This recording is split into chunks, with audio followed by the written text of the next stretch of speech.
मुझे ऐसे लगता है कि औरत कहीं शादी के बाद ये भूल जाती है, माँ बनने के बाद, कि उसकी भी एक लाइफ है।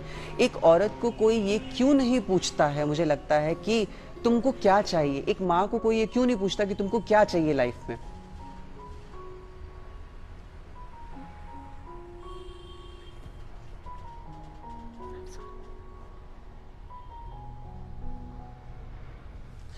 मुझे लगता है औरत का सपना नहीं होता है, वो भी कुछ करना चाहती है लाइफ में। हाय दोस्तों, हम हमेशा सोचते हैं कि शादी के बाद महिलाओं की ज़िंदगी अक्सर घर की जिम्मेदारियों में निकल जाती है और वे अपनी ज़िंदगी में कुछ पाने तक का सपना भूल जाती हैं।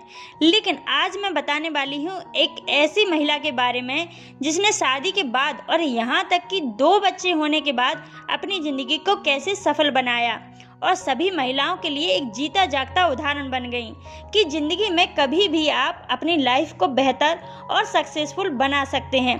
हम बात कर रहे हैं किरण डमला जी की। किरण डमला जी कहती हैं, इनकी शादी होने के बाद जैसा कि आम तौर पर होता है कि शादी के बाद घर की सभी जिम्मेदारियां एक महिला पर आ जाती हैं, ऐसा ही किरण जी के साथ भी हुआ।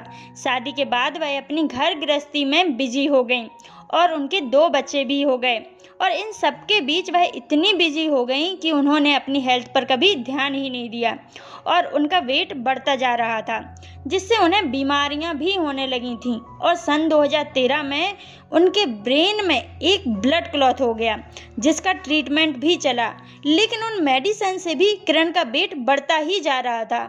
वह कहती हैं, ये सब प्रॉब्लम उन्हें ओवर थिंकिंग से हुई थी, क्योंकि वह हद से ज़्यादा सोचने लगी थी। वह हमेशा यही सोचती थी कि यह मेरी लाइफ नहीं है, मुझे ऐसी ज़िंदगी नहीं जीना है, मुझे कुछ ज़िंदगी में बनना है। लेकिन मैं घर में सुबह से शाम तक बिजी रहती हूँ, कैसे मैं खुद को कुछ नया करूँ, कुछ नया बन के दिखाऊँ। और यही सब हद से ज़्यादा सोचने से उन्हें बीमारियाँ बढ़ती जा रही थीं। फिर किरण ने अपने माइंड को ओवर थिंकिंग से हटाने के लिए घर में बच्चों को म्यूजिक सिखाना शुरू कर दिया और उन्होंने स्विमिंग की क्लास भी ज्वाइन कर ली। उसके बाद उन्होंने योगा करना भी शुरू किया, लेकिन ये सब से भी उन्हें कोई खुशी नहीं मिल रही थी। फिर उन्होंने जिम ज्वाइन किया। जिम ज्वाइन करके उन्होंने अपना वेट लॉस ही नहीं किया, बल्कि फिटनेस ट्रेनर भी बन गई। हालांकि ये सब आसान नहीं था, उन्हें जिम करने के दौरान बहुत लोगों के ताने भी सुनने पड़ते थे। फिर भी उन्होंने जिम जाना नहीं छोड़ा और एक सफल फिटनेस ट्रेनर बनकर सबका मुंह बंद कर दिया। और बाद में उन्होंने बड़े बड़े सेलिब्रिटी को ट्रेन भी किया, जिसमें तमन्ना भाटिया, तापसी पन्नू, राजा मौली जी, अनुष्का शेट्टी, सूर्या जी, यहाँ तक कि प्रभास, अजीत थाला जी को भी ट्रेन किरण जी ने ही किया है। और उसके बाद उन्होंने डीजे म्यूजिक सीखा और डीजे म्यूजिशियन बन गई। लेकिन डीजे म्यूजिशियन बनने के लिए भी उन्हें घर से परमिशन लेना पड़ा, क्योंकि वह कहती हैं उनके यहाँ ये सब अच्छा नहीं माना जाता था। लेकिन सबको नज़रअंदाज करके ही वह एक डीजे म्यूजिशियन बनकर दिखाई और बेस्ट फीमेल डीजे 2017 का खिताब अपने नाम किया। बाद में उन्होंने फोटोग्राफर का भी कोर्स किया और एक प्रोफेशनल फोटोग्राफर बन गई।